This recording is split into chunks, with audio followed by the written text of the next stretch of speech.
사실 지금 이 순간에도 일본 진출을 꿈꾸는 수많은 한국 화장품 브랜드들이 예상치 못한 성분 규제 장벽에 막혀 좌절하고 있습니다. 한국 식약처 허가만 믿고 있다가 일본에서는 아예 판매조차 불가능하다는 충격적인 통보를 받는 경우가 허다하죠. 심지어 등록 절차 중에 전면적인 리뉴얼을 요구받아 수억 원의 손실을 입기도 합니다. 이 영상을 끝까지 보시면 여러분의 소중한 브랜드가 일본 화장품 시장에서 실패하지 않고 성공적으로 안착할 수 있도록 일본 화장품 성분 검토 및 등록에 숨겨진 핵심을 명확히 알려드리겠습니다. 믿기 어려우시겠지만 실제로 그렇습니다. 2023년 한 해에만 일본 시장 진출을 시도한 한국 화장품 브랜드 중 약 40%가 성분 문제로 심의 보류 또는 등록 거절을 경험했습니다. 이는 무려 수십억 원의 기회비용 손실로 이어졌고 많은 브랜드가 아예 일본 진출을 포기하게 만들었죠. 당신의 브랜드도 이런 위험에 노출되어 있을 수 있습니다. 무심코 진행했다가 큰 손실을 볼 수 있어요. 미리 알고 대비해야 합니다. 혹시 이런 경험 있으세요?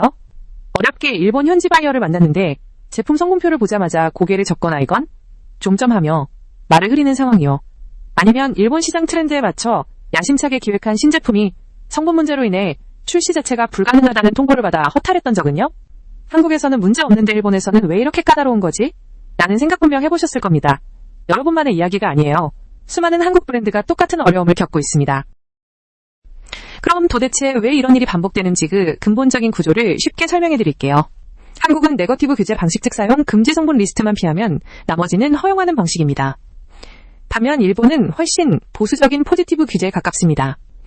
즉 사용 허용 성분 리스트에 없는 성분은 원칙적으로 사용 불가로 보거나 철저한 추가 검증을 요구합니다.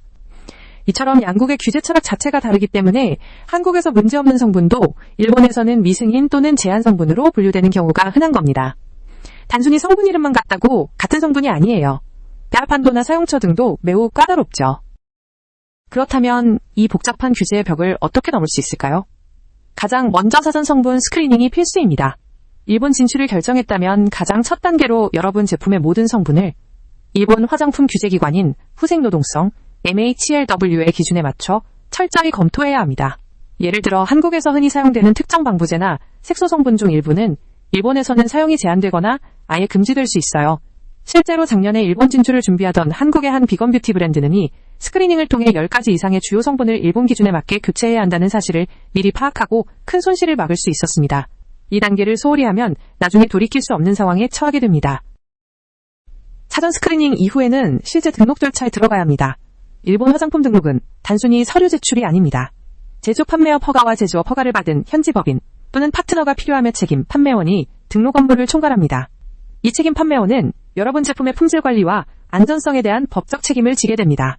예를 들어 여러분 제품에 대한 클레임이 발생하면이 책임 판매원이 모든 책임을 져야 하는 구조죠. 그래서 책임 판매원을 선정하는 것이 매우 중요하며 그들은 단순히 서류를 내는 것을 넘어 여러분 제품의 성분과 제조 공정에 대한 깊은 이해를 요구합니다. 이처럼 일본에서는 한국과는 다른 주체의 역할이 매우 강조됩니다. 그럼 복잡한 일본 화장품 등록 어떻게 효율적으로 준비해야 할까요? 크게 3가지 스텝으로 나눌 수 있습니다. 첫째, 전문가와 함께하는 성분 재검토. 한국의 규제만으로는 부족해요. 일본의 전문가와 손잡고 여러분 제품의 모든 성분 리스트를 일본 후생노동성 기준으로 다시 한번 꼼꼼히 검토해야 합니다. 둘째, 현지 파트너십 구축. 신뢰할 수 있는 일본 내제조 판매업자를 확보하는 것이 핵심입니다.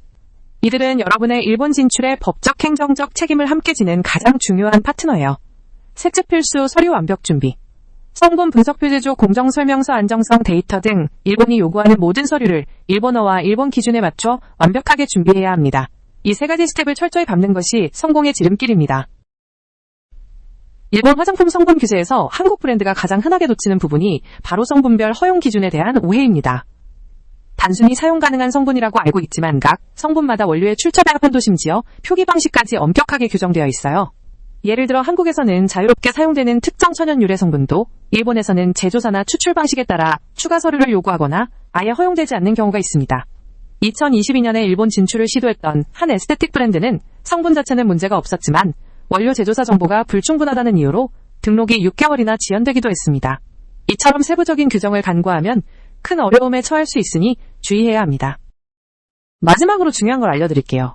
이걸 모르고 행동하면 여러분의 노력이 물거품이 될 수 있습니다. 첫째, 한국 식약처 허가가 일본 규제와 동일하다는 생각은 절대 금물입니다. 완전히 다른 기준으로 접근해야 해요. 둘째, 작은 성분 하나라도 변경되면 모든 등록 절차를 처음부터 다시 검토해야 할 수 있습니다. 셋째, 일본 화장품 등록은 현지 전문가의 도움 없이는 사실상 불가능에 가깝습니다. 이 복잡한 과정을 혼자 감당하려 하지 마세요. 마지막으로 등록까지 최소 3개월 이상의 시간이 소요될 수 있으니 충분한 시간적 여유를 가지고 준비해야 합니다. 이 4가지를 명심해야만 일본 시장 진출의 길을 성공적으로 열 수 있습니다. 여기까지 봐주신 여러분께 진심으로 감사드립니다. 일본 화장품 시장은 복잡하지만 제대로 준비한다면 무궁무진한 기회가 가득한 곳입니다. 지금 바로 시작하면 3개월 후 여러분의 브랜드가 일본에서 성공적으로 자리 잡을 수 있습니다.